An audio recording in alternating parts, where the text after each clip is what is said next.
بسم الله الرحمن الرحيم. الحمد لله رب العالمين والصلاة والسلام على رسول الله صلى الله عليه وسلم.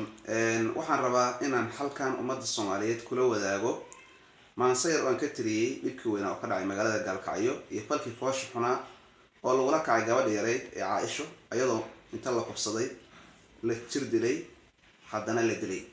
runtii wuxuu ahaa fal aad iyo aad u naxdin badan oo argagax badan ayuu ahaa. marka waxaan rabaa maansayr aan tiraanyada iyo tacsida aan kula qaybsanayo waalidkii dhalay iyo dhammaan ummadda Soomaaliyeed xaggan ka soo jeeday insha Allah.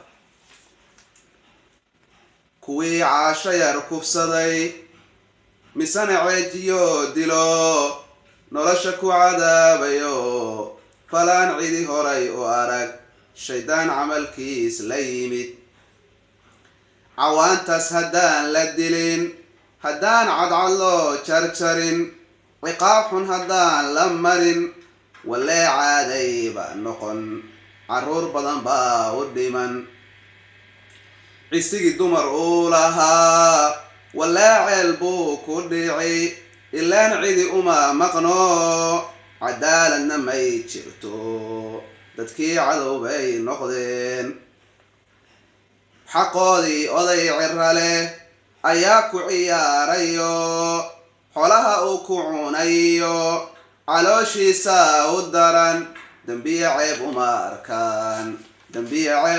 arkaan halkan dumarkan ku dhiirigelinaya gabdhow ragga iska cesho xuduudda isku geeya oo xuquuqdiinaan cadilan haddiinaan soo ceshanin cabiidsigu waa u jirin. dumarku arrintaa ka dhidhiyaan xuquuqdoodana ha raadsadaan. cid u maqan iyo ceelna uma qodna